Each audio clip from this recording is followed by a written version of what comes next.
రాజకీయాల్లో ముళ్ళులు బాటండి. ప్రతి చోట ముళ్ళు అనుక్షణం తగులుతూనే ఉంటుంది. ఆ ముళ్ళు తీసేసుకోవాలి, మళ్ళీ వెళ్ళిపోతూనే ఉండాలి, తప్పదు. సో మీ విధానాలను అయితే కనుక మీరు ప్రజల్లోకి తీసుకెళ్లే ప్రయత్నం చేస్తున్నారు ఇంకా? తప్పకుండా చేస్తామండి, అందరూ చేస్తున్నారు. ఇంకా అంటే ఏముందండి, చేస్తూనే ఉంటాం. క్యాన్వాసింగ్ ఎండింగ్ వరకు చేస్తూనే ఉంటాం. ఇంకా నెక్స్ట్ మంత్ కదా ఎలక్షన్స్, నియర్లీ 1 month పైన ఉంది. ఇంకా తప్పకుండా రోజు చేస్తూనే ఉన్నాం మేము. కొన్ని నియోజకవర్గాల్లో కొన్ని ప్రాంతాల్లో మీ మీద దాడులు కూడా జరుగుతున్నాయి. అవునండి.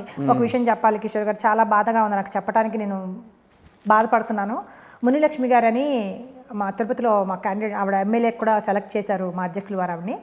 ఆవిడ డైలీ మేనిఫెస్టో ఇచ్చి ప్రజల్లో బాగా తిరుగుతుంటారు.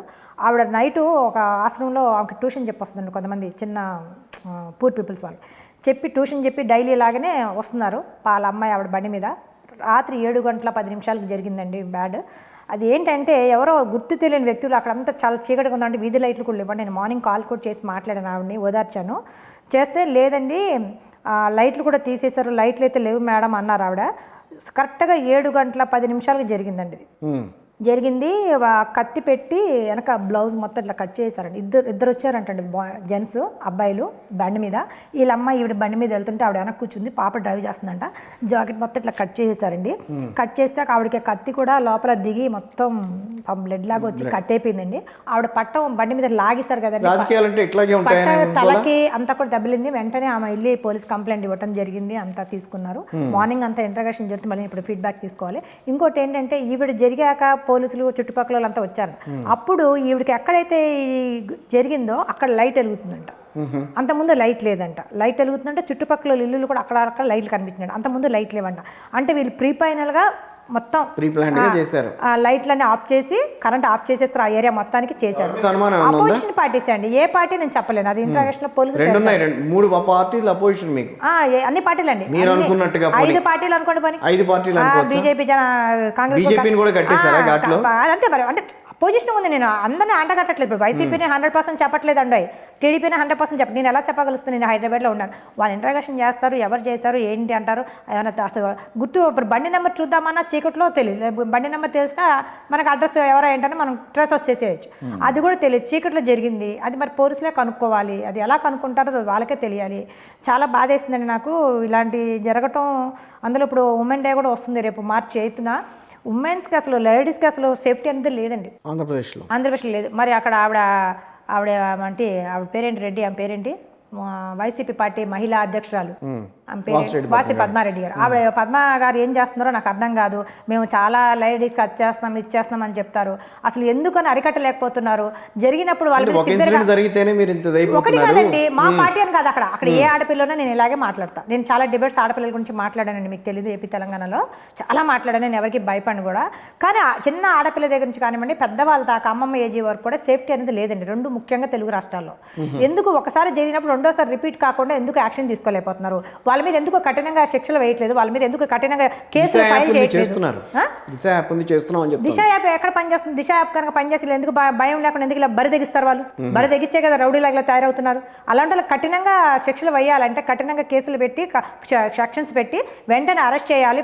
ఫాస్ట్ ట్రాక్ కేసెస్ పెట్టాలండి, సెక్షన్స్ పెట్టి ఫాస్ట్ ట్రాక్ కోర్టులు పెట్టాలి. పెట్టి ఇమ్మీడియట్గా స్పెషల్గా లేడీస్కే పెట్టాలి. ఆ కోర్టులకి ఓన్లీ ఇలాంటివి పెట్టాలి. పెట్టి పర్సనల్గా జరిగిందో ఆవిడ మీద దాడి పర్సనల్గా జరగలేదు. ఆవిడ చాలా యాక్టివ్గా లేదండి, ఆవిడకి చాలా యాక్టివ్గా చేస్తున్నారు, అది మాత్రం చెప్పగలుస్తాను. ఆవిడకి యాక్టివ్గా అయితే చేస్తున్నారు. ఆవిడ చాలా బాధాకరం అండి. ఇదిగోండి మీ వీడియోలో చూపిస్తున్నాను, మీరు కూడా చూడండి. తర్వాత ఆవిడ పోలీస్ కంప్లైంట్ కూడా ఇచ్చారండి, ఆ లెటర్ కూడా. ఓకే, రాత్రి 7:10 జరిగిందండి. ఇది చాలా బాధాకరం అండి, నాకు చాలా బాధ వేసింది. నేను మా పార్టీ అని ఆవిడని నేను మోసుకొని వెనక రావట్లేదు. అక్కడ ఎవరన్నా వైసీపీ అమ్మాయి ఉన్నా, టీడీపీ అమ్మాయి ఉన్నా, జనసేన వీర మహిళ ఉన్నా, ఎవరున్నా కూడా ఒక అమ్మాయిగా నేను స్పందిస్తున్నాను నా పార్టీ తరఫున. నేను మహిళనే కదా, ఎవరైనా సరే మహిళే. అసలు మహిళల మీద చేసే సంస్కారం ఏంటంటే అసలు కత్తులతో దాడి చేయడం ఏంటి నాకు అర్థం కాదు. ఎదుర్కోవాలంటే మీరు రాజకీయంగా ఎదుర్కోండి, మీరు కూడా చేయాలండి. జనాలు అదేనండి, నేను అంతా కనుక్కున్నాను. ఏమి అక్కడ కక్షలు కానీ ఎవరు ఎనిమిస్ కూడా ఏం లేదు. ఆవిడంతా చిన్న సోషల్ సర్వీసెస్ చేసుకుంటారు నాలాగా. ఆ పిల్లలకి ట్యూషన్ చెప్పుకుంటూ డైలీ ఎన్నో సంవత్సరాల నుంచి డైలీ వెళ్ళే రూటే అండి అది. అలా జరిగింది రాత్రి, చాలా బాధాకరం అనమాట అది. ఇంకోటి విషయం, 175 నియోజకవర్గాల్లో మీకు క్యాండిడేట్లు ఉన్నారని అన్నారు కదా. సో ఏ రకంగా మీకు క్యాండిడేట్లు అనేవాళ్ళు అక్కడ అంటే పోటీ చేస్తారని అన్నప్పుడు ఏ వర్గాల నుంచి మీకు మద్దతు వస్తుందని మీరు భావిస్తున్నారు ఇప్పటివరకు? అంటే మాకు మా అధ్యక్షులు వారు ఎలా గుర్తిస్తున్నారంటే అండి, ఒక్కొక్క జిల్లా నుంచి ఒక్కొక్క ఊరు నుంచి నియోజకవర్గం కనుక చూసుకుంటే ఆ నియోజకవర్గంలో ఎవరైతే ఎన్ని సంవత్సరాల నుంచి ఉన్నారో, ఎవరు యాక్టివ్గా పనిచేస్తున్నారు, అంటే సోషల్ సర్వీస్ చేస్తూ కొంచెం జనాలకు ముఖం తెలిసేటట్టుగా పలానా వాళ్ళు అంటే తెలుసు మాకు అని అంటారు కదండి. అలాంటి వాళ్ళని ఐడెంటిఫై చేసుకున్నాము. అలాంటి మా పార్టీలో చాలామంది జాయిన్ అయ్యారు, వాళ్ళే వచ్చి స్వచ్ఛంగా అలాంటి వాళ్ళని మేము ట్రేస్ అవుట్ చేస్తున్నాము. అలాంటి వాళ్ళని గుర్తించి అయినా పార్టీ టికెట్ ఇవ్వడం జరుగుతుందండి. ఎందుకంటే పార్టీలో తెలియాలంటే ముందు మనుషులు ఎవరో ఏంటో తెలియాలి కదండి, వాళ్ళు ఎలా చేస్తారు ఏంటని. ఇప్పుడు సోషల్ సర్వీస్ చాలామంది చేస్తున్నారు, ఎన్జిఓస్ పెడుతున్నారు, చాలామంది చాలా చేస్తున్నారు, అన్ని గవర్నమెంట్ చేయలేకపోతుంది.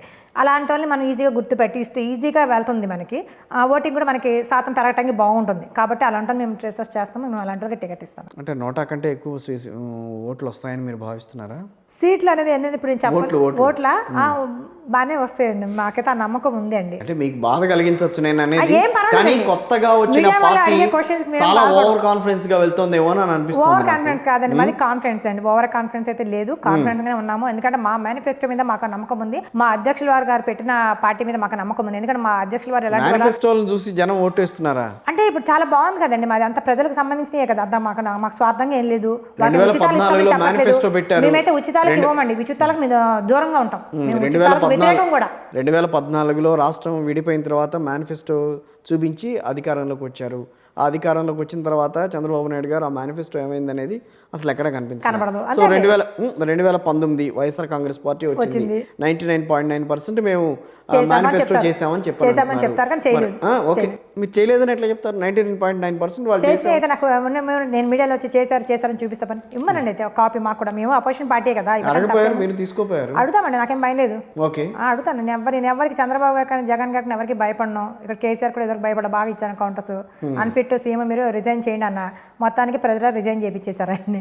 ఓటు సాదా కొట్టారు, కాంగ్రెస్ వచ్చి. సో ఇప్పుడు కాంగ్రెస్ కాదు, ఇప్పుడు అక్కడ ఆంధ్రప్రదేశ్లో టీడీపీ కాదు, జనసేన కాదు, ఓ పక్కన వైఎస్ఆర్ కాంగ్రెస్ పార్టీ కాదు, ఓన్లీ జై భారత్ నేషనల్ పార్టీనే ముందుకు రావాలని మీరు కోరుకుంటున్నారు. అంతే కదా, నా పార్టీ నేను అలాగే కోరుకుంటాను అధికార ప్రతినిధిగా. ఇన్నాళ్ళు 10 ఏళ్ల నుంచి ఉన్న పార్టీలు కాదని చెప్పి మీ పార్టీకి పట్టం కట్టాలంటే చాలా కష్టపడాలి, చాలా వాళ్ళకి మీ దాంట్లో ఉన్న వాళ్ళకి అనుభవం ఉండాలి.